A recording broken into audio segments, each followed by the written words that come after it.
تمام تر سامعین و حاضرین سے گزارش ہے کہ جو احباب بیمار ہیں یا جن کے گھروں میں یا وطن میں جو اعزاء و اقارب بیمار ہیں، دعا مانگنے اللہ کے عالم ان تمام بیماروں کو ذکر محمد و آل محمد کے سائے میں صحت کاملہ عطا فرمائے۔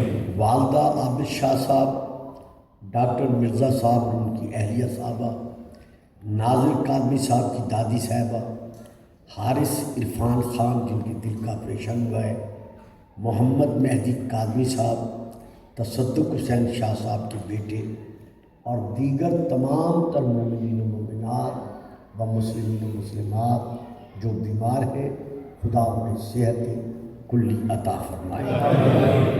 جو بے اولاد ہیں، اسی ذکر کے وسیلے سے اللہ کے عالم ان کی گودیوں کو آباد و شاد فرمائے۔ جو بچے، جو نوجوان روزگار کے اعتبار سے پریشان حال ہیں، خدا ان کے رزق میں وسعت پیدا فرمائے اور انہیں اسباب حصول رزق عطا فرمائے۔ جو میرے بھائی، میرے بزرگ اپنے اپنے گھروں میں رشتہ داری کے اعتبار سے رشتوں کے لیے پریشان ہیں، ہاں وہ یہاں ہے یا اپنے ملک میں، اللہ کے عالم باعزت باعظمت ان کو وہ رشتے عطا فرمائے وہ ہمیشہ ہمیشہ کے لیے خاندانوں کے اتصال کا اور وصال کا سبب بن سکے۔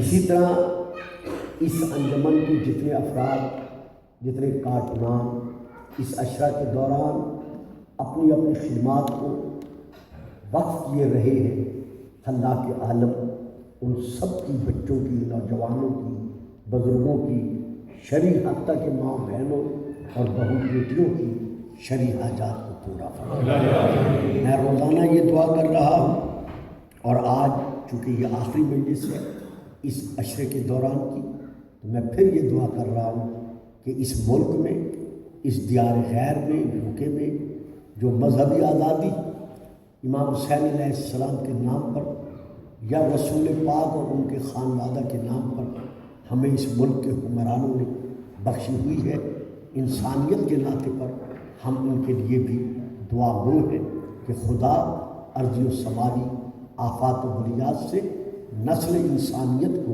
ہر جگہ پر محفوظ اور مصون رکھے۔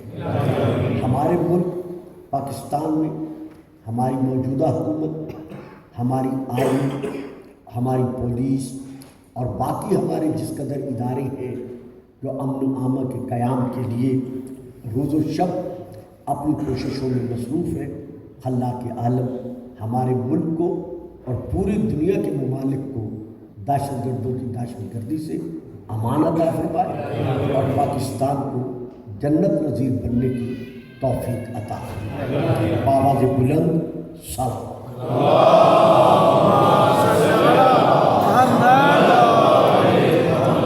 میں تہہ دل سے تمام تر سامعین کا شکر گزار ہوں اور بالخصوص اپنی ملت کے نوجوان بچوں کا، بیٹوں کا، بھائیوں کا، جنہوں نے میری تقاریر کے چند ایک مختلف پہلو جو کہ مشکل ترین پہلوؤں میں سے تھے، مشکل کشا کے صدقے میں ان کو بڑی آسانی سے لیا اور میری حوصلہ افزائی فرمائی۔ میں آپ کی محبتیں اور آپ کا پیار، آپ کا خلوص لے کر انشاءاللہ واپس جا رہا ہوں، لیکن میری دعائیں ہمیشہ آپ کے ساتھ رہیں گی۔ بآواز بلند صلوات۔ اللہم صلی علی محمد و آل محمد۔ گزارش یہ ہے کہ جس طرح قرآن اس حقیقت پر شاہد ہے، گواہ ہے کہ وجود امام مہدی علیہ السلام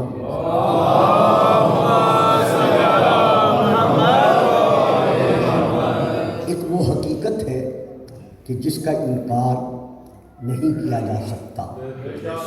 حضرت علامہ اقبال مرحوم نے جو ایک شعر ادا کیا ہے، وہ انتہائی طور پر معانی کو اپنے دامن میں رکھتا ہے کہ دنیا کو ہے اس مہدی برحق کی ضرورت، دنیا کو ہے اس مہدی برحق کی ضرورت، ہو جس کی نگاہ زلزلہ عالم افکار۔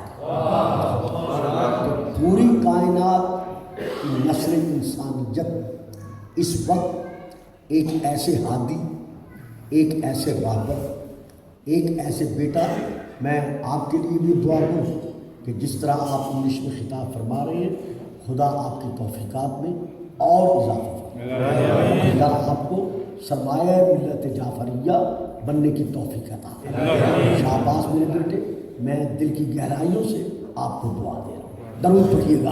اللہم صلی علی محمد و آل محمد۔ تو اس وقت پوری عالم انسانیت ایک ہادی، ایک راہبر اور ایک ریفارمر کے انتظار میں ہے، اور دنیا اسلام ہی نہیں بلکہ دنیا انسانیت کی جس قدر بھی صاحب فکر حضرات ہیں وہ یہ تسلیم کر رہے ہیں کہ جب تک وہ ہادی، وہ راہبر جس کا کتب سابقہ میں، تورات میں، انجیل میں، زبور میں، صحائف انبیاء میں یا اور دوسری کتب میں جس کا ذکر موجود ہے، جب تک وہ نہیں آئے گا اس وقت تک اس کائنات کو سکون اور اطمینان حاصل نہیں ہو سکتا۔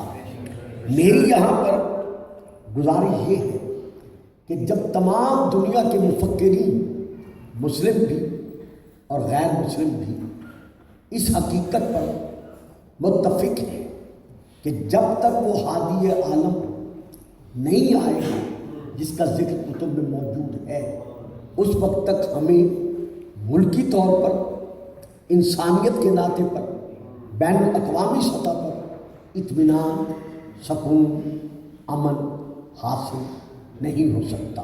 تو جب آج کا دور 1400 سال کے دور کے مقابلہ میں انتہائی طور پر ترقی یافتہ دور ہے، جس دور کو اس دور کے تقابل میں ایک معجزانہ دور تسلیم کیا جا رہا ہے، جب انسان اپنی فکری اور علمی اعتبار سے زمین سے پرواز کر کے زہرہ و مریخ پر اپنے کمن ڈال چکا ہے، چاند کی سطح پر اپنی کامیابی کے پرچم لہرا چکا ہے، پوری دنیا کو ایک ہتھیلی کی مانند اپنے سامنے رکھے جانے کا دعویٰ کر رہا ہے۔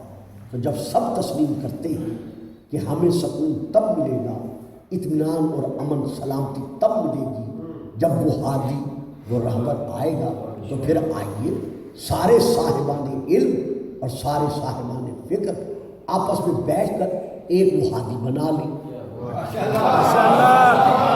سبحان اللہ۔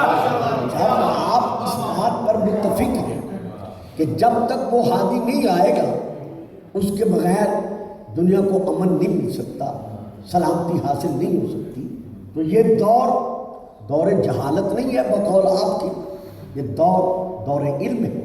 تو آئیے چلو سارے مل کر ایک ہادی بنا لیں، یا کم از کم مسلمان مل کر ایک ایسا رہبر بنا لیں، ایسا قائد بنا لیں کہ جس کے لیے سب کا اتفاق ہو کہ بھئی یہ ہمیں امن دے سکے گا، یہ سلامتی دے سکے گا، لیکن جواب ملے گا نہیں۔ جتنے خاطی مل کر جیسا ہی انتخاب کیوں نہ کریں، لیکن جسے منتخب کریں گے ہوگا تو پھر بھی خاطی، یعنی جتنے خاطی گناہگار مل کر اپنے اندر میں سے بہتر جس کا بھی انتخاب کر لیں، جسے بھی منتخب کر لیں، لیکن ہوگا تو پھر بھی خاطی۔ جب خاطی ہوگا تو ظاہر ہے اس کی زندگی کے پہلوؤں میں اچھائیاں زیادہ ہوں گی، لیکن کوئی نہ کوئی ایک پہلو ایسا ضرور کمزور ہوگا جس کمزوری کی وجہ سے وہ یہ فریضہ ہدایت انجام دینے سے پھر قاصر رہ جائے گا۔ یہی وجہ ہے کہ ہم مل ملا کر نہیں بنا سکتے۔ تو جب اس دور میں ہم مل ملا کر اپنے لیے ماشاءاللہ حق دیگر ہے۔ سبحان اللہ ماشاءاللہ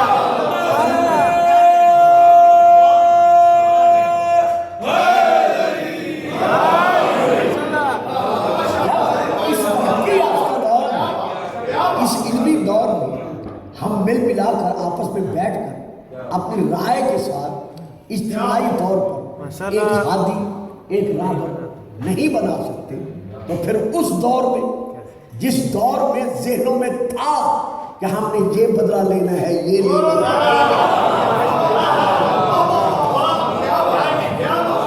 تو یہ قدم کیسے اٹھایا جا سکتا ہے؟ اس کے ساتھ ساتھ پھر ایک دوسری گزارش میری اور بھی ہے، اور وہ یہ کہ آج تک شیعہ حضرات کو مطعون ٹھہراتے ہوئے یہ کہا جاتا ہے کہ آپ خود تفریق پسند ہیں۔ جب حضرت علی رضی اللہ تعالی عنہ نے ان کی بیعت کر لی تھی اور ان کے پیچھے نماز پڑھ لی تھی، تو پھر آپ کو یہ حق کس نے بخشا ہے کہ آپ ان کی مخالفت کریں یا آپ ان کے حق میں حضرت علی علیہ السلام کو ترجیح دیتے ہوئے باقیوں کو مفضول اور علی کو افضل قرار دیں؟ اگر وہ افضل نہیں تھے تو علی نے ان کی بیعت کیوں کر لی تھی؟ تو ایک دن کسی تقریر میں مجھے یاد پڑتا ہے میں نے کچھ کلمات ادا کیے تھے، آج میں وہ دہرانا نہیں چاہتا کیونکہ ٹائم بھی مختصر ہے۔ آج میں یہ کہنا چاہتا ہوں کہ علی ہے باپ، امام مہدی ہے اس کا بیٹا۔ وہ میں نے کہنا تھا شاید میں کہہ رہا ہوں، لیکن آپ اپنی سوچ میں مبتلا ہو گئے۔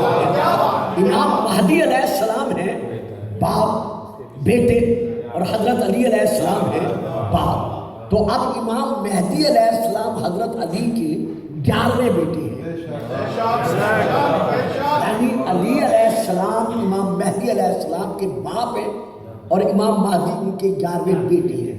اسی طرح علی ہے کل، امام مہدی ہے جز۔ تو ہم مکمل طور پر یہ کہنے کا حق رکھتے ہیں تمام تر کتب اہل سنت و شیعہ کو مد نظر رکھ کر کہ جب عیسیٰ جیسا صاحب نبوت، صاحب رسالت، صاحب امت، صاحب شریعت علی کے 11ویں بیٹے کو نماز نہیں پڑھا،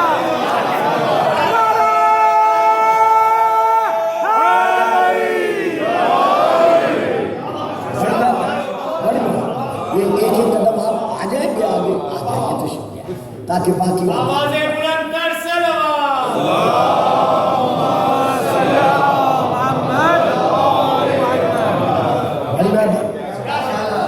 تو جب امام مہدی علیہ السلام 11ویں بیٹے ہیں حضرت علی علیہ السلام کے، تو جب امام مہدی کو یعنی حضرت علی کے 11ویں بیٹے کو عیسیٰ جیسا معصوم صاحب نبوت، صاحب رسالت، صاحب امت، صاحب کلمہ، صاحب کتاب نماز نہیں پڑھا سکتا، تو پھر امام مہدی کے باپ علی کو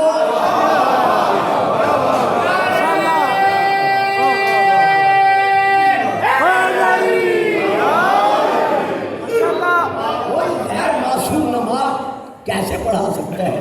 تاریخ میں کیا کچھ نہیں ہے، تاریخ میں اتنا کچھ تو ہے کہ لکھنے والوں نے رنگیلا رسول کتاب لکھ ڈالی۔ یہ وہی دو چار بولیں گے جن کے ذہن میں یہ بات ہے، باقی کوئی نہیں بول سکتا۔ یعنی تاریخ میں اس قدر تو اغلاط ہیں، تاریخ میں اس قدر تو کمزوریاں ہیں، اور وہ کمزوریاں کن کے قلم کے ذریعے سے ہیں؟ مسلمانوں کے قلم سے ہیں۔ تو جب تاریخ میں اتنی کمزوریاں ہیں کہ ان کمزوریوں کو مد نظر رکھ کر دشمنان اسلام نے رنگیلا رسول کتاب لکھ ڈالی، تو باقی کون سی رنگینیاں رہ گئی ہیں؟ تو دامن تاریخ اسلام میں موجود نہیں ہے، تو کم از کم سوچنا چاہیے، عقل پہ زور دینا چاہیے کہ جب علی جیسے کل کے 11ویں جز کو عیسیٰ نبی نماز نہیں پڑھا سکتا، تو پھر علی جیسے کل کو کوئی غیر نبی کوئی غیر معصوم نماز کیسے پڑھ سکتا ہے؟ اسی طرح جب علی جیسے باپ کے 11ویں بیٹے سے عیسیٰ جیسا نبی بیعت نہیں دے سکتا،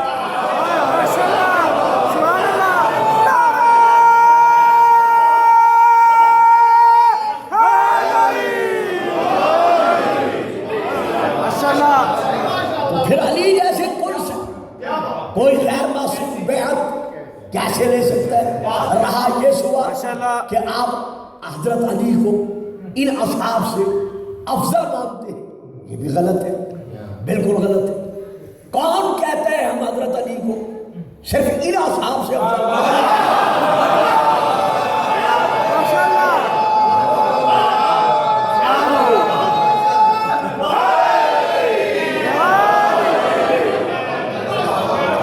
نئی نسل کے سامنے یہ نعرہ لگانا کہ شیعہ حضرات حضرت علی کرم اللہ وجہہ کو ان اصحاب سے افضل مانتے ہیں۔ اب مولانا اسرار نے کہا تھا ان کی کیسٹ میں ہے، پتہ نہیں آج کل وہ کیسٹ ہے یا نہیں ہے، وہ کیسٹ میں نے خود سنی تھی۔ انہوں نے یہ کہا تھا کہ میں شیعوں کی کتابیں اس لیے نہیں پڑھتا کہ یہ مولا علی کرم اللہ وجہہ کو اصحاب سے افضل مانتے ہیں۔ تو میں نے لاہور میں تقریر کرتے ہوئے اس وقت کہا تھا، میں نے کہا حضور یہ آپ کی غلط فہمی ہے، ہم حضرت علی کو صرف رسول کے صحابہ سے افضل نہیں مانتے، ہم تو آدم سے لے کر عیسیٰ تک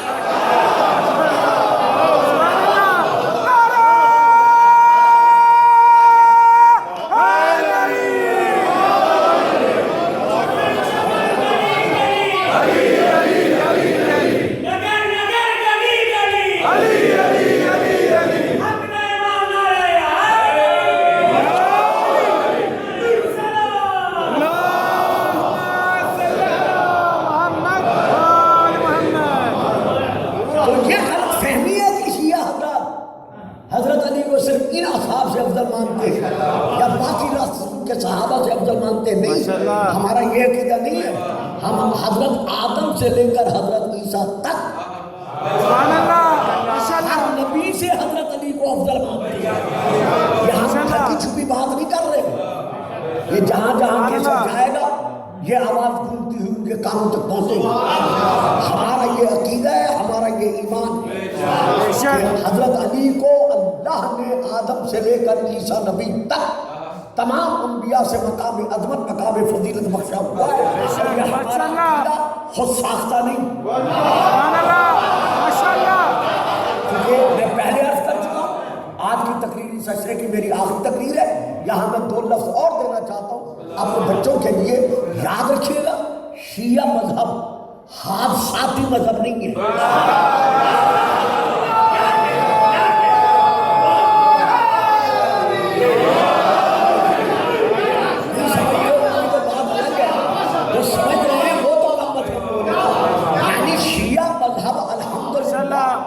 ایک حادثاتی مذہب نہیں، حادثاتی سے میری مراد کیا ہے بچوں کو سمجھاتا چلوں، یعنی نظریہ ضرورت کے تحت یہ مذہب وجود میں نہیں آیا۔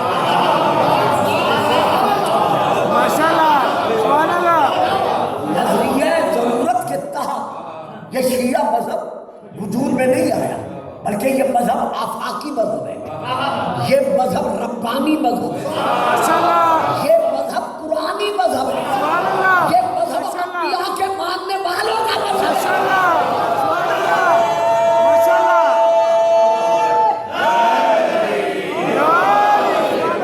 یہ میں بات اس لیے نہیں کر رہا کہ کل کو کوئی یہ کہے کہ شیعوں کے خطیب نے نعرہ لگوانا تھا اپنے جوانوں سے، لہذا یہ بات کر دی، نہ آئیں پڑھیں قرآن۔ دخل المدینۃ علی حین غفلۃ من اہلہا فوجد فیہا رجلین یقتتلان۔ جناب موسیٰ صبح سویرے نور اندھیرے سویرے سویرے شہر میں داخل ہوئے، جسے ہم پنجابی میں کہتے ہیں تڑکے تڑکے، یعنی بہت ہی سویرے شہر میں داخل، دیکھا کہ 2 مرد آپس میں گتھم گتا تھے، 2 لڑ رہے تھے، تو اب اللہ نے ان دونوں کا نام نہیں لیا۔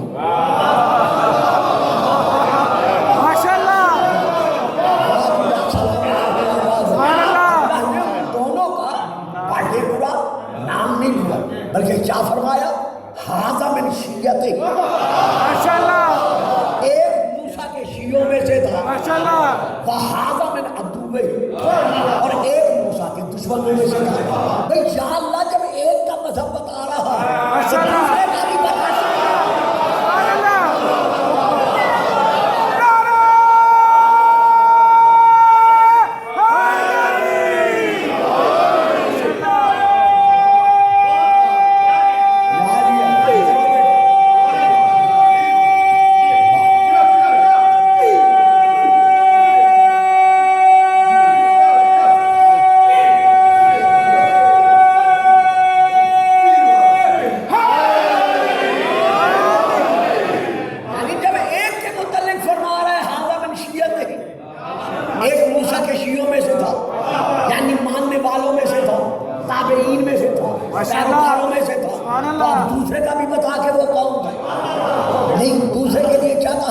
من عدوے یہ نہیں کہا کہ وہ فرعون کے پیروکاروں میں سے تھا، وہ فرعون کے ماننے والوں میں سے تھا، وہ فرعون کے گروہ میں سے تھا، عدوے ہی۔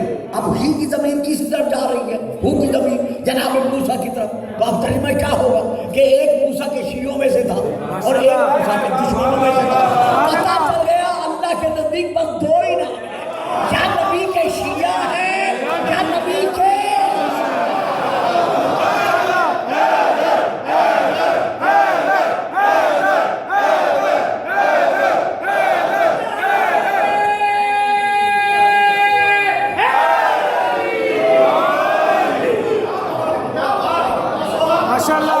نبی کا شیعہ تھا، وہ جسمانی اعتبار سے ظاہر کمزور تھا، اب وہ پٹ رہا تھا، مار کھا رہا تھا، مار کھاتے ہوئے اس کی نظر پڑ گئی اس پر جس کا شیعہ تھا،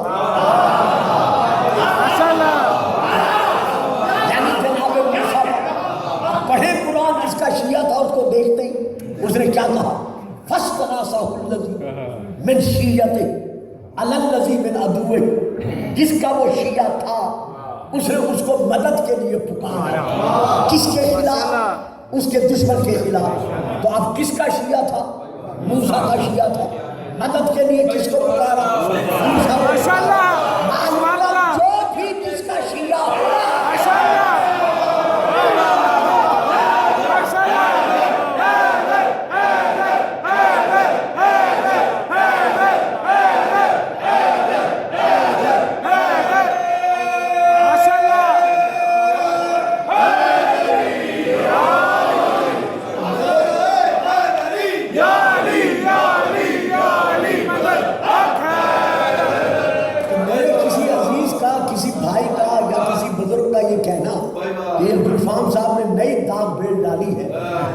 کے بعد سلام کے بعد خطبے سے پہلے سلام تو چلو ٹھیک ہے سب کرتے رہتے، لیکن یہ سلام کے بعد یا علی مدد بھی کہہ دیتے ہیں۔ میں یا علی مدد اسی لیے کہتا ہوں کہ کوئی غلط فہمی میں نہ رہے، ہم علی کے شیعہ ہیں کسی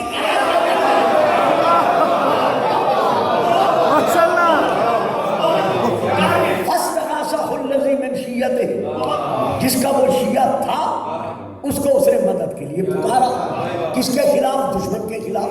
تو اب موسیٰ کون ہے؟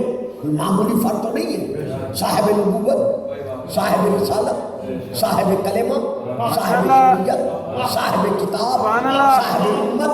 انہوں نے ڈانٹ کر، ناراض ہو کر، خفا ہو کر، غصے میں آ کر، جلال میں آ کر، جلالی نبی تھے، اسے نہیں کہا خاموش چپ کر جا، مجھ سے مدد مانگ رہے اللہ سے مانگ۔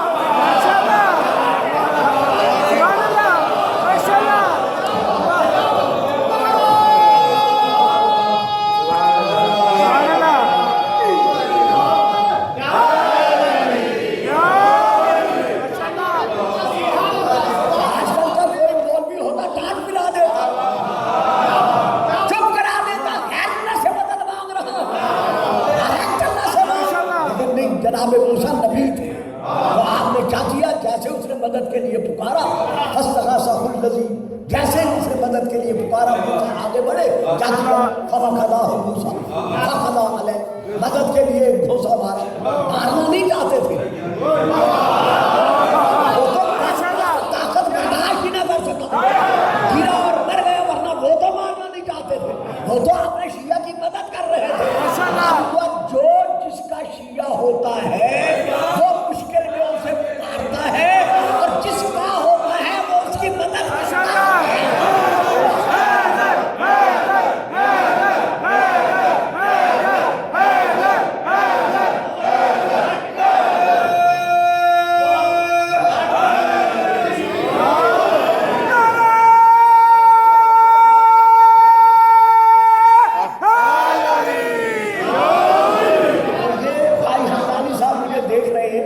یہ عزیز میرے بیٹھے ہیں، یہ دیکھ رہے ہیں، محسن صاحب دیکھ رہے ہیں، باقی بچے دیکھ رہے ہیں، یہ مجھ سے کہنا یہ چاہتے ہیں نہیں یہ سب شیعہ ہیں، جب علی ان کی مدد کرتا ہے تو یہ ہماری مدد کیوں نہیں کرتے؟ یہ بھی تو علی کے شیعہ ہیں، جب یہ علی کو پکارتے ہیں، علی ان کی مدد کرتا ہے، تو ہم ذکر علی اور گھرانے ذکر علی کے لیے جب ان کو پکار رہے ہیں تو یہ ہمارے بھائی کون کہتا ہے یہ مدد نہیں کرتے؟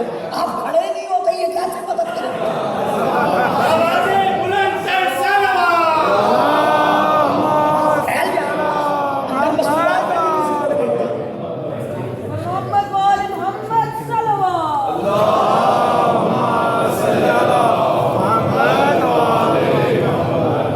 ایک آدھ پیچھے چلا جائے نا، ایک آدھ پیچھے چلا جائے. آپ بڑے سست ہیں، یہ تو دیتے ہیں بیچارے، آپ لیتے نہیں. آوازیں بلند کر سلوات. اللهم صل على محمد وآل محمد. تکبیر. اللہ اکبر. تکبیر. اللہ اکبر. رسالت.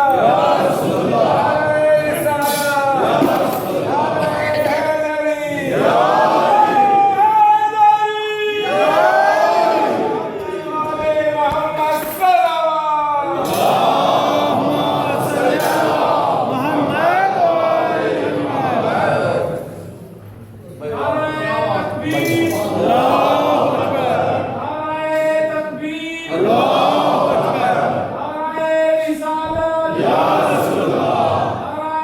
رسالت. یا رسول اللہ.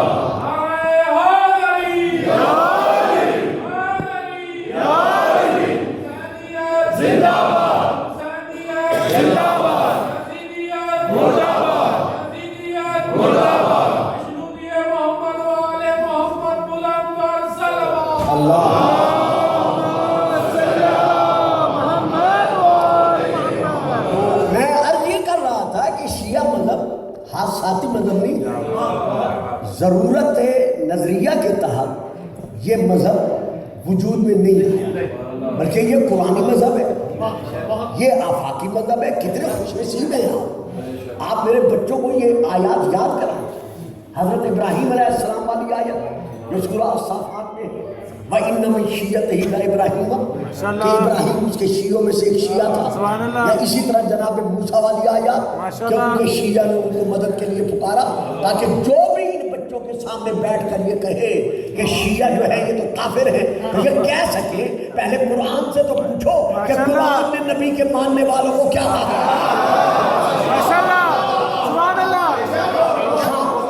جہاں تک تعلق ہے ہمارے عقیدے کا، صرف عقیدہ نہیں، ہمارے ایمان کا، یہ ہمارا ایمان ہے. میں اعلان کر رہا ہوں، جہاں جہاں تک کیسٹ جائے گا یہ آواز، جب تک کیسٹ رہے گا یہ آواز گونجتی رہے گی کہ ہمارا یہ ایمان ہے کہ حضرت علی حضرت آدم علیہ السلام سے لے کر حضرت عیسیٰ علیہ السلام تک ہر نبی سے ہمارے نبی کے علاوہ، کیونکہ ہمارے نبی علی کے بھی نبی، جس نبی کا علی نے کلمہ پڑھا ہے وہ ہمارے رسول پاک ہے. اسی لیے علی ساری زندگی فرماتے رہے انا عبد من عبید محمد، کہ میں محمد کے غلاموں میں سے ایک غلام ہوں. وہ ایسا جس کا غلام ہو، اس غلام کا ایمان کیا چاہیے. تو یہاں پر ہمارا ایمان ہے، کیوں ہے؟ اس لیے کہ اللہ کا فیصلہ ہے. ما آتاکم الرسول فخذوہ وما نہاکم عنہ فانتہوا، جو رسول دے وہ لو، اور جس سے رسول روکے اس سے رک جاؤ. یہ ہے ایک آیت.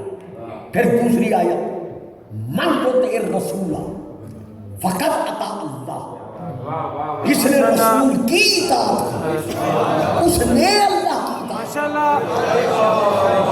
صاحب جی یہ ذرا آیت میں پھر پڑھتا ہوں، اور اس پر میں صرف سماعت کی توجہ نہیں چاہتا بلکہ ذہنی توجہ چاہتا ہوں، قلبی توجہ چاہتا ہوں.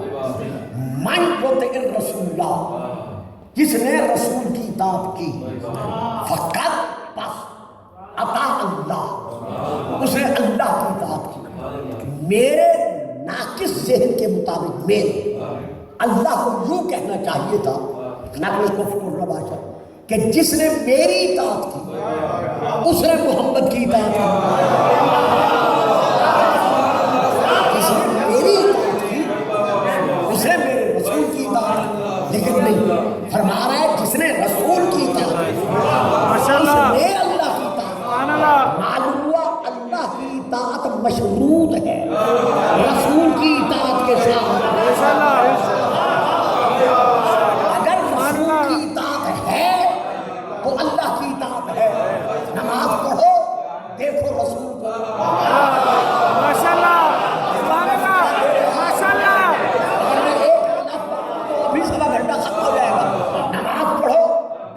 رسول روزہ کھولو دیکھو رسول ہو دیکھو رسول طواف کرو دیکھو رسول حلال محمد حلال الى یوم القیامہ حرام محمد حرام الى یوم القیامہ جسے محمد حلال کر دے وہ قیامت تک حلال ہے جسے محمد حرام کر دے وہ قیامت تک حرام ہے اور جسے محمد حلال کر دے کسی کی کیا ضرورت ہے کہ وہ یہ کہے کہ میں اسے حرام قرار دوں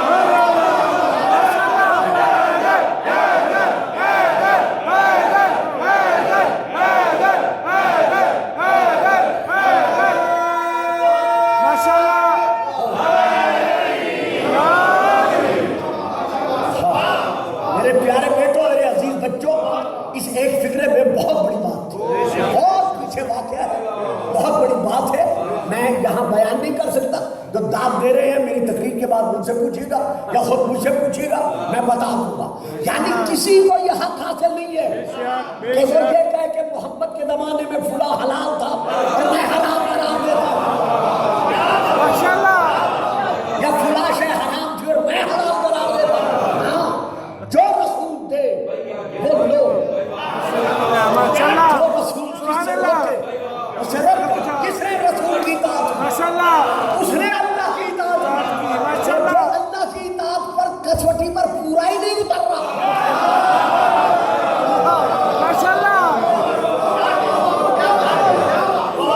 یا اللہ گستاخی معاف چھوٹا منہ اور بڑی بات کہہ رہا ہوں معاف کر دینا میرے اللہ تیری ذات کریم ہے رحیم ہے میں افہام و تفہیم کے لیے کہہ رہا ہوں سمجھنے اور سمجھانے کے لیے کہہ رہا ہوں میری جسارت کو یا اللہ معاف کر دینا یا اللہ کہنا تو یوں چاہیے تھا کہ جس نے میری اطاعت کی اس نے رسول کی اطاعت کی یہ کیوں فرمایا کہ جس نے رسول کی اطاعت کی اس نے میری اطاعت کی کہا پگلے یہی تو تمہیں سمجھا رہا ہوں شیطان یہی تو تجھے بتا رہا ہوں کہ شیطان نے یہ نہیں کہا تھا کہ میں تیرے سجدے نہیں کرتا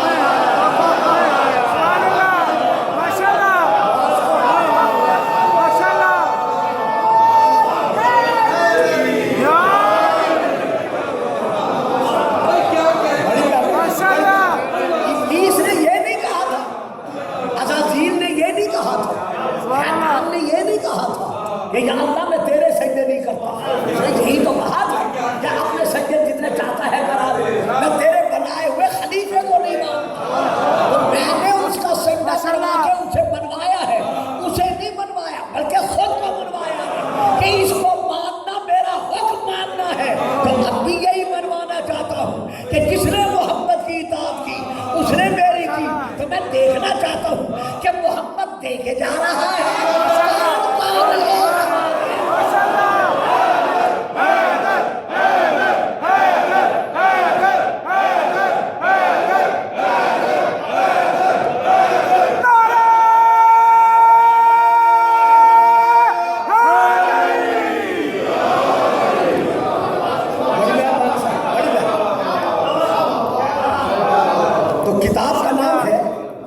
فردوس الاخبار نام پھر لے رہا ہوں کتاب کا نام ہے فردوس الاخبار جہاں سے میں لے کر یہ پڑھ رہا ہوں کہ رسول پاک نے کیا فیصلہ سنایا ہے آپ فرما رہے ہیں من اراد ان ينظر الى آدم فی علمہ وإلى نوح فی فہمہ وإلى إبراهيم في خلته وإلى يعقوب في حزنه وإلى يوسف في جماله وإلى أيوب في صبره وإلى موسى في هيبته وإلى عيسى في زهده فلينظر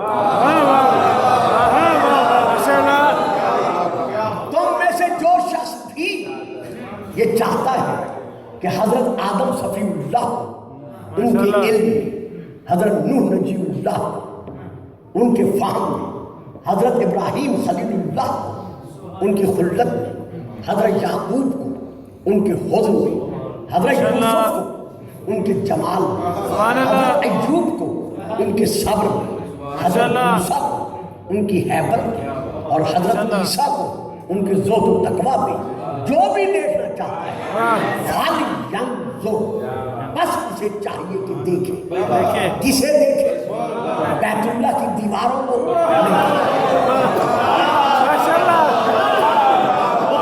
کسے دیکھے؟ بیت اللہ کی دیواروں کو انہیں دیکھنا عبادت ہے، لیکن اب یہ نہیں۔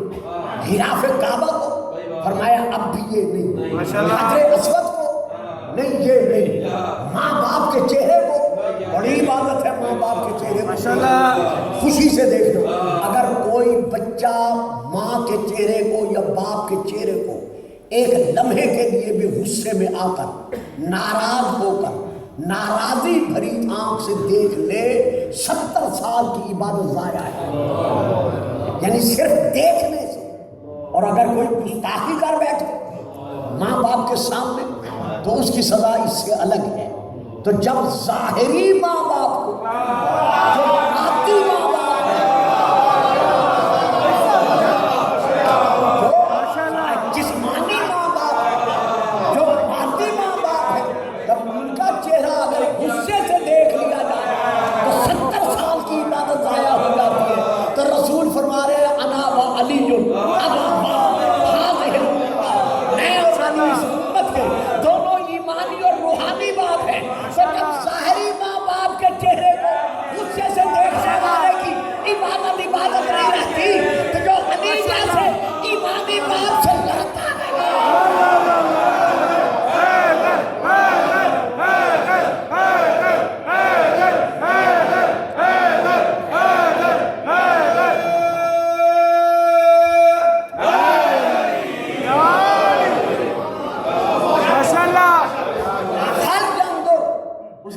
دیکھے، کسے دیکھے؟ الہ وجہ علی ابن ابی طالب، وہ علی ابن ابی طالب کے چہرے کی طرف دیکھے جو تمام تر گلستان صفات انبیاء کے گلدستے کا نام ہے علی۔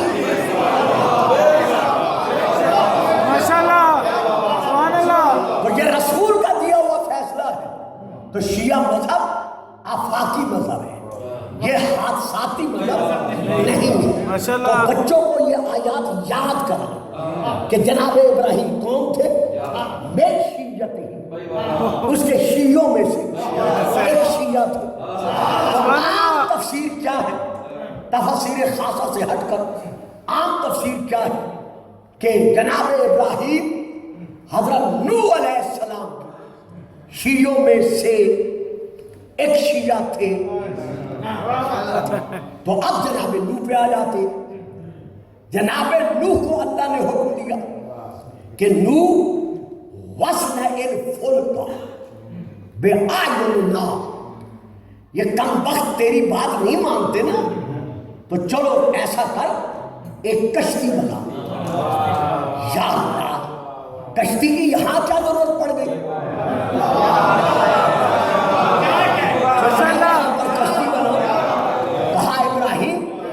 جو ہم جانتے ہیں علیم ہوتے، اپنا نوح جو ہم جانتے ہیں علیم ہوتے ہوئے اس کے تحت میں حکم دے رہے ہیں کہ اس میدان میں بیابان میں کشتی بناؤ، اور بناؤ بھی ہمارے سامنے،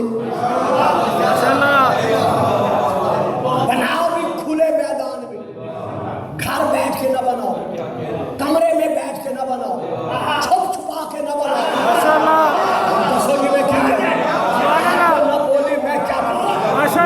کشتی بناؤ لیکن گھر میں بیٹھ کے نہ بناؤ، کمرے میں بیٹھ کے نہ بناؤ، لوگوں سے چھپ چھپا کے نہ بناؤ، بلکہ ایسی جگہ بناؤ آنے جانے والے دیکھیں، تاکہ پتہ چل جائے کشتی بن رہی ہے نجات کی۔ نجات کی کشتی گھروں میں نہیں بنتی، میدانوں میں۔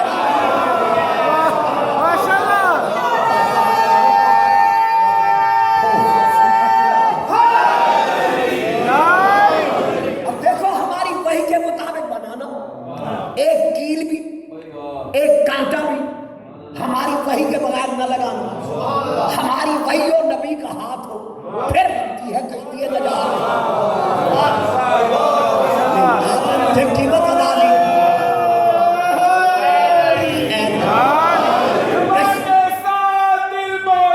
علی مولا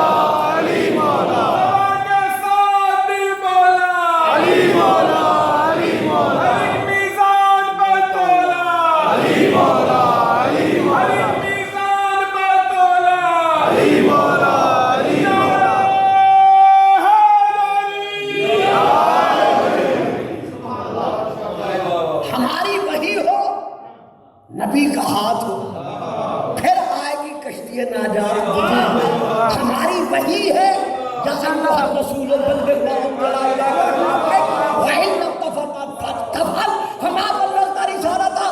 نبی کا ہاتھ ہے من کنت مولا.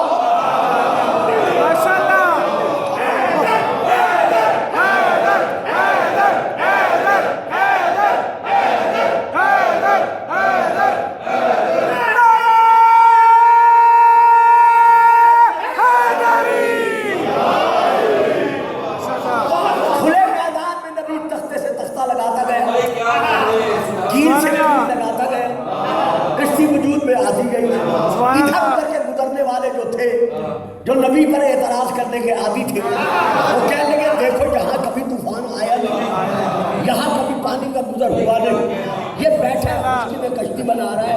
پتہ چلتا ہے اس کا دماغ جو ہے, پتہ چلتا ہے اس کا دماغ جو ہے.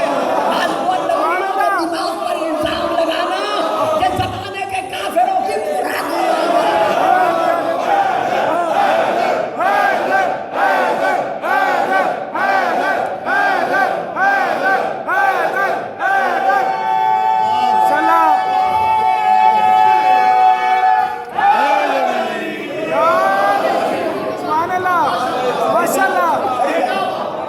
پرانی کشتی نجات تیار ہو گئی.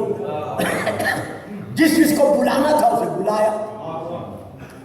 اب جو منہ کے شینوں میں سے تھا وہ آیا.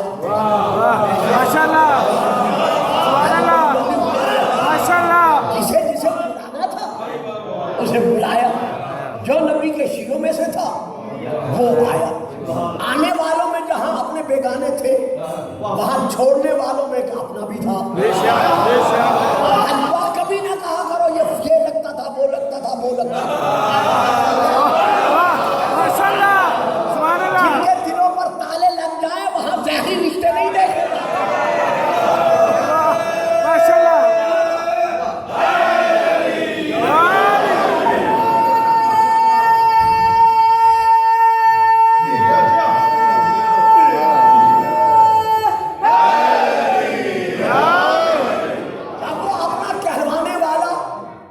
کشتی نجات کو چھوڑ کر الگ تھلگ ہو گیا تو جناب نوح نے اسے پکارا, آواز دی, جس کا نام کنعان تھا.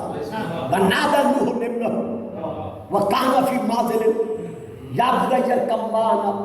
آؤ بیٹو آؤ, آگے آ جاؤ, آؤ تشریف لے آ جاؤ.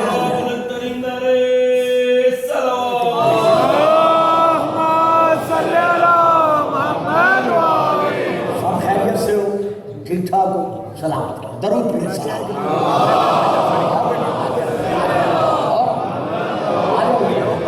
جگہ ہے. وَنَادَى نُوحٌ ابْنَهُ وَكَانَ فِي مَعْزِلٍ يَا بُنَيَّ ارْكَب مَعَنَا وَلَا تَكُن مَعَ الْكَافِرِينَ. بچوں یہ سورہ ہود کی آیتیں ہیں, گھروں میں جا کے دیکھ لیجیے گا, جو اب وقت نہیں رہا. جناب نوح نے چھوڑنے والے بیٹے کو بلایا. کچھ کہتے ہیں سوتیلا تھا, کچھ کہتے ہیں جیسا تھا.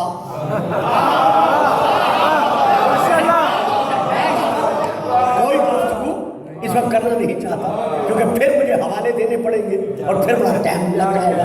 تو جناب نوح نے جب اسے بلایا, آواز دی کہ بیٹا آ اور آ کر ہمارے ساتھ اس کشتی نجات پر سوار ہو جا. وَنَادَى نُوحٌ ابْنَهُ وَكَانَ فِي مَعْزِلٍ. وہ چھوڑ کر الگ تھلگ کھڑا ہوا تھا. تو جیسے ہی نبی نے بلایا تو اب نبی کے بلانے پر اسے جواب کیا دیا.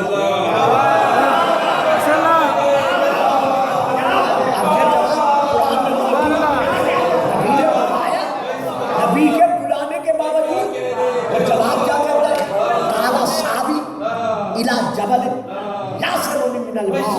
کہتے ہیں مجھے کشتی کی طرف آنے کی ضرورت نہیں, میں پہاڑ پر چڑھ جاؤں. میری سمجھ میں نہیں آتا, طالب علم کو ہمیشہ سوچتا رہتا ہوں کہ یہ شروع سے نبیوں کو چھوڑنے والے پہاڑوں پر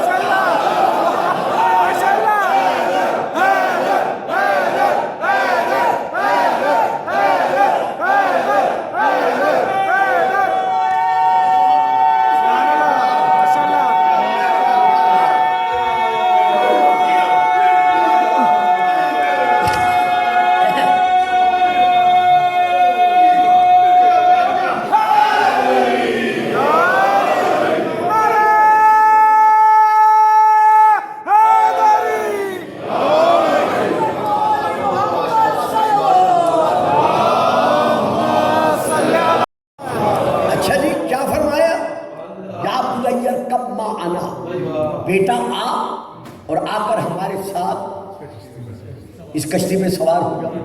آگے کیا ہے؟ ولا تکن مع الکافرین، کافروں میں سے نہ بن۔ اب مجھے تو پتہ نہیں ہے نا، یہ تو آپ بتائیں گے، مختلف علاقوں کے آپ رہنے والے، کہ اگر طوفان آ جائے، دریا میں تلاطم طغیانی آ جائے اور کشتی پر کوئی سوار نہ ہو تو وہ پانی میں ڈوبتا تو ہے، کافر تو نہیں بنتا۔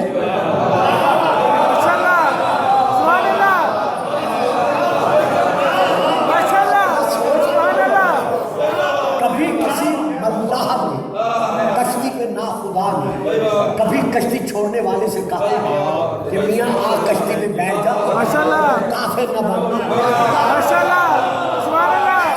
یہی کہتے ہیں بابا آ کشتی پہ بیٹھ جا ورنہ تو ڈوب جائے گا، ہلاک ہو جائے گا، مر جائے گا۔ لیکن یہاں نبی کیا کہہ رہے ہیں؟ فرما رہے ہیں کافروں میں سے نہ بن۔ معلوم ہوا جو بھی اپنے زمانے کی کشتی نجات کو چھوڑ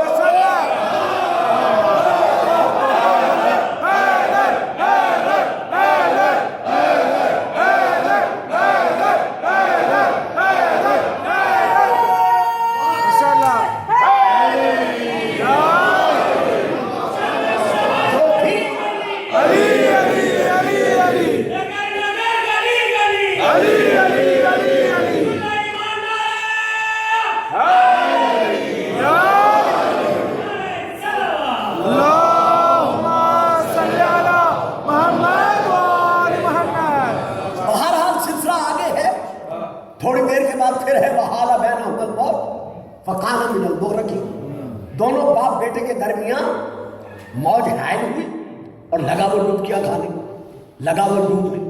جب وہ ڈوبنے لگا تو اب نبی سے رہا نہ گیا، ظاہری صورت کے پیش نظر آسمان کی طرف دیکھ کر ونادى نوح ربہ فقال رب ان ابنی من اہلی، کہا یا اللہ یہ میرا بیٹا ہے۔ میں نے اسی لیے کہا تھا کہ اگر بات میں اتروں گا تو پھر بڑی دیر لگ جائے گی، تو اس لیے میں نے اس بات کو ابھی نہیں کیا۔ یا اللہ ہاں یہ ثابت ہے ذہنوں میں رہے کہ یہ آپ کا حقیقی بیٹا نہیں تھا بلکہ آپ کی بیوی کا پچھلک تھا، یعنی سوتیلا بیٹا تھا۔ یہ پھر بات سے ثابت ہوتا ہے ان ابنی من اہلی وان وعدک الحق وانت احکم الحاکمین۔ یا اللہ یہ میرا بیٹا ہے، وہ نافرمان ہے تو میرا بیٹا اور ہے بھی میری اہل میں سے، تیرا وعدہ تھا تیری اہل بیت کو نجات دوں گا، تیری اہل بیت کو بچا دوں گا، تو میرا اللہ اب یہ میری اہل میں سے ہے، اسے بچا لو۔ اب صاحبان علاقہ جہاں جہاں تشریف فرما ہے، میں آپ سے آج 10ویں تقریر میں پہلی مرتبہ عدالت چاہتا ہوں، انصاف چاہتا ہوں۔ نبی ہے عادل، عادل کی عدالت کو منوانے آتا ہے، عادل کی عدالت کا مظہر ہے۔ تو نبی سے بڑھ کر عادل اور کون ہوتے ہیں؟ تو نبی کے گھر کے 2 فرد ڈوب رہے تھے، ایک بیٹا ڈوب رہا تھا، ایک بیوی ڈوب رہی تھی۔ جناب نوح کے گھر کے 2 فرد ڈوب رہے تھے، ایک بیٹا ڈوب رہا تھا، ایک بیوی ڈوب رہی تھی۔ بیٹے کی تو سفارش کی، اسی لیے میں نے انصاف بیٹے کی تو سفارش کر رہے ہیں کہ میرا بیٹا ہے اسے بچا، میری اہل میں سے ہے، اسے بیوی کا نام بھی لیتے، یا نبی اللہ بیوی کا بھی ذکر کرو۔ اللہ نے مجھ سے میری اہل بیت بچانے کا وعدہ کیا تھا، بیوی بچانے کا وعدہ نہیں کیا۔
اللهم صل على محمد وآل محمد.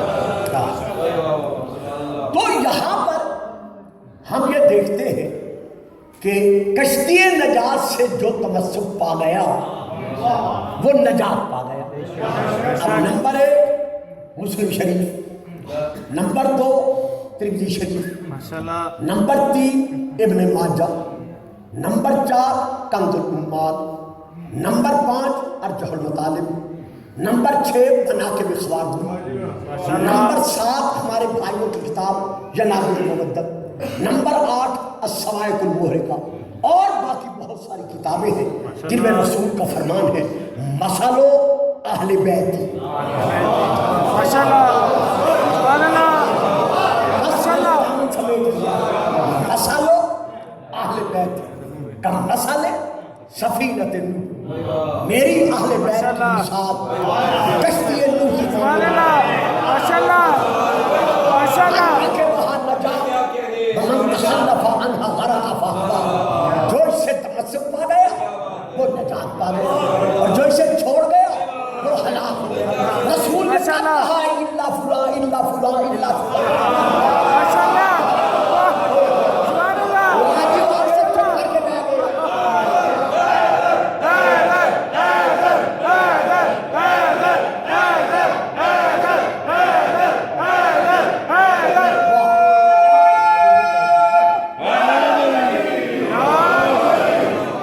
جو اس سے تمسک پا گیا وہ نجات پا گیا، جو چھوڑ گیا وہ ہلاک ہو گیا. پھر آپ نے کیا ارشاد فرمایا؟ یہ حدیث ان تمام کتب میں موجود ہے جن کے میں نام لے رہا ہوں. آپ ارشاد فرما رہے ہیں کہ لوگوں انی تارک فیکم الثقلین، ماشاءاللہ سبحان اللہ کتاب اللہ وعترت اہل بیت سبحان اللہ. ما ان تمسکتم بہما لن تضلوا بعدی.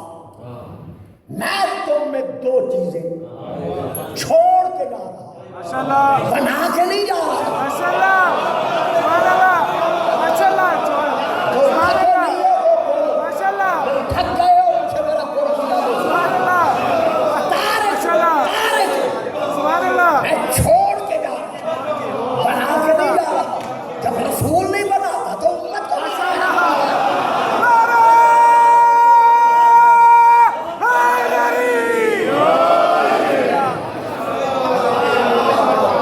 ایک اللہ کی کتاب اور ایک اپنی اہل بیت.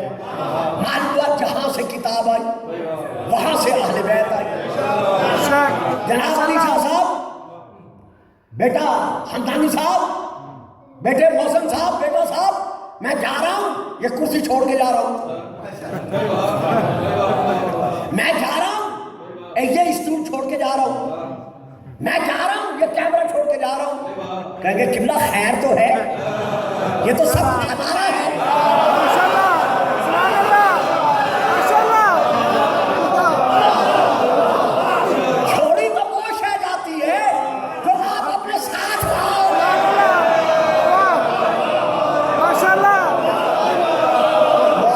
سبحان اللہ.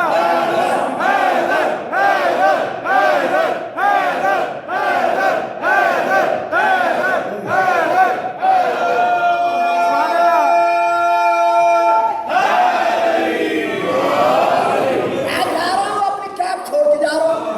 ہاں اب بنی نا بات. ماشاءاللہ یہ آپ اپنے ساتھ رہے، اپنی اینک چھوڑ کے جا رہا ہوں. جناب یہ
یا جلوسوں میں یا جب جی چاہے موقع ملے زندہ و پائندہ باد یہ نعرہ لگوانا ہے آپ نے جو نعرہ لگوا ہے زندہ و پائندہ باد مومنین نے جواب دینا ہے مولا حسین زندہ باد زندہ پائندہ باد مولا حسین زندہ باد زندہ پائندہ باد مولا حسین زندہ باد زندہ پائندہ باد مولا حسین زندہ باد ہے کہ نعرہ ہے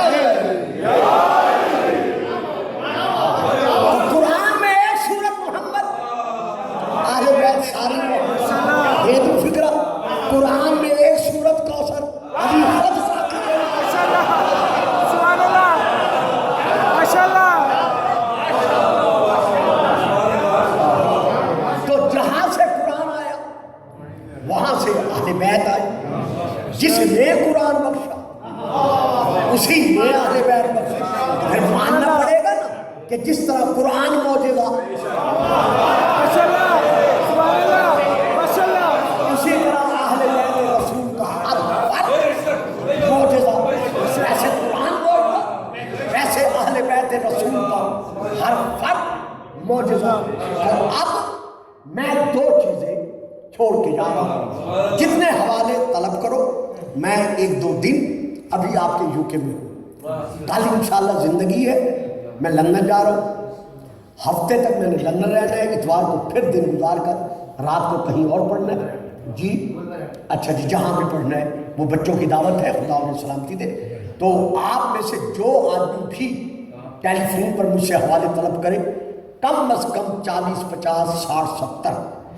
اس حدیث کے حوالے میں نوٹ کرانے کے لیے حاضر ہوں کہ میں تو پھر دو چیزیں چھوڑ کر جا رہا ہوں ایک اللہ کی کتاب اور ایک اپنی اہل بیت تو اب ماننا پڑے گا کہ جب تک کتاب رہے گی اہل بیت رہے گی ماشاء اللہ سبحان اللہ دیکھیں میں کیسے تقریری سفر کر کے آپ کو یہاں تک لوں گا سبحان اللہ تسلیم کرنا پڑے گا کہ جب تک قرآن رہے گا جب تک کتاب رہے گی اہل بیت رہے گی اب قرآن تو ہے جب قرآن ہے تو پھر مانو کہ اہل بیت کا وہ فرد موجود ہے ماشاء اللہ سبحان اللہ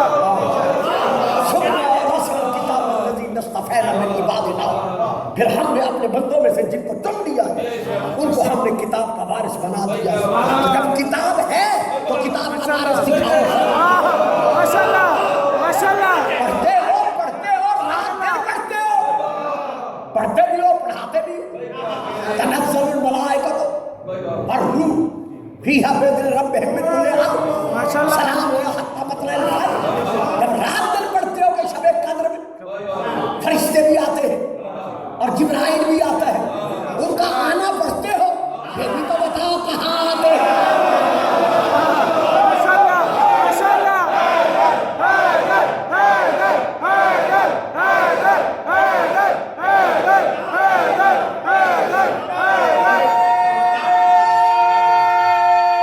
صحابہ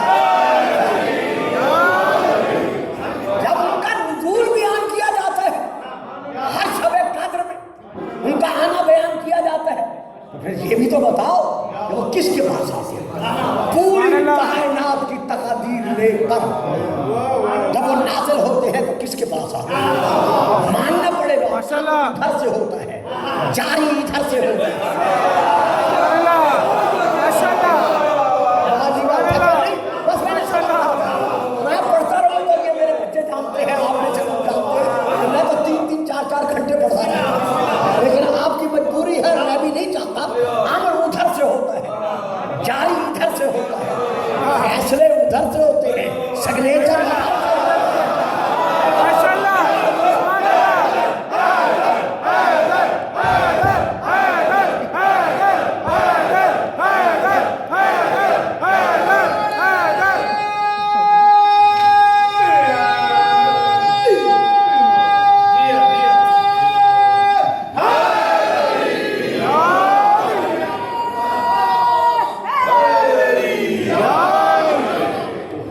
سبحان جی میں زیادہ مسائل نہیں پڑھ سکتا جو 1.5 گھنٹہ گزر گیا ہے، میں بس 5-7 منٹ مصحف پڑھ کے اپنے بچوں کو، اپنے بیٹوں کو، جو ہم سب کے لیے قابل فخر ہے، پاکستان میں نوخانی کے اعتبار سے افق نوخانی کے یہ درخشندہ اور تابندہ آفتاب و ماہتاب ہے۔ ہمیں اپنے جوانوں پر، ان بچوں پر بڑا ناز ہے، کیونکہ ہماری تقریب ہوتی ہے ایک حد کے اندر، لیکن ان کی نوخانی ہوتی ہے گلیوں میں، کوچوں میں، سڑکوں پر، بازاروں میں۔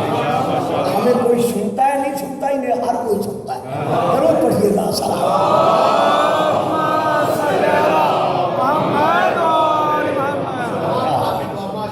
جو عوامل لاتے ہیں، یعنی جبرائیل اور فرشتے جو امور کائنات لاتے ہیں، وہ پاک ہے۔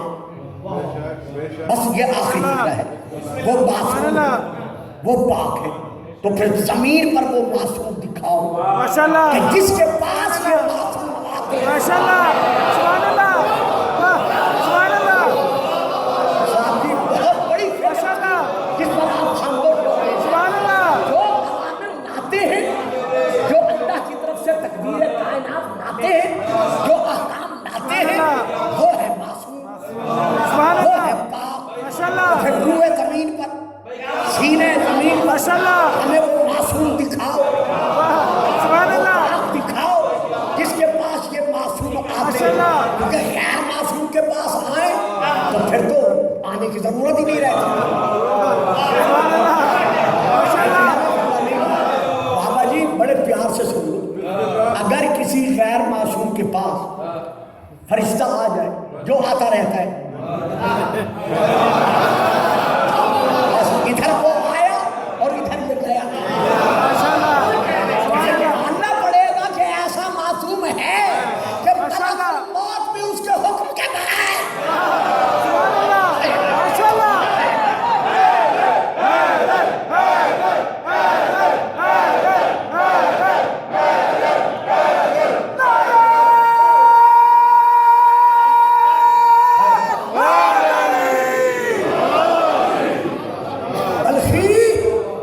مولا ہو کھانا میرے ساتھ کھانا ہے، مولا میں آپ کا غلام ہوں، مولا سجاد میں تو آپ کا غلام ہوں، میں آپ کے ساتھ بیٹھ کے کھانا کھاؤں۔ فرمایا میں حکم دے رہا ہوں، آج تم نے کھانا میرے ساتھ کھانا ہے۔ کھانا کھا چکا، امام نے ہاتھ دھونے کے لیے آفتابہ اٹھایا، پاؤں پہ گرا، رو کے کہتا ہے جب رسول اللہ اب اتنی گزارش میری مان لی کہ ہاتھ آپ نہ دھلوائیں میں دھلواؤں۔ سبحان اللہ، دیکھیں کس طرح ہمیں درس دیا جا رہا ہے، مہمان نوازی کا آئندہ کیسا درس دے کر آئے۔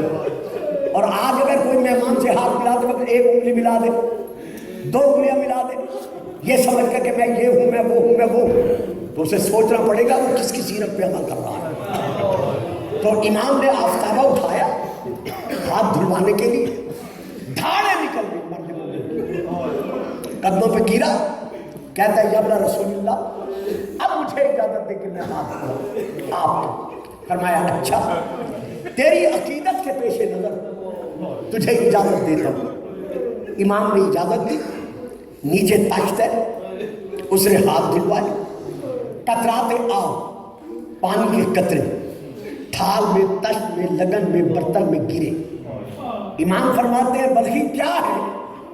کہتے ہیں مولا پانی کے قطرے ہوں گے۔ فرمایا نہیں ذرا دیکھ۔ اب جو دیکھا تو وہ جواہرات میں تبدیل ہو چکے تھے۔ کہا مولا یہ تو موتی ہے۔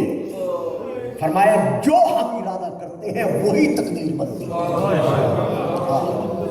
پھر ہاتھ دھلوائے، پھر ہاتھ دھلوائے، زبرجد بنے، یاقوت بنے، جب بن چکے فرمایا چادر پھیلا، اس نے چادر زمین پر ڈالی، فرمایا یہ سارے موتی زبرجد یواقیت چادر میں ڈال، چادر میں جب ڈال چکا فرمایا اب گھر جب جانا نا اپنی بیوی سے کہنا مولا کہہ رہے تھے کہ اگر ہمارا وہ زمانہ ہوتا جو تھا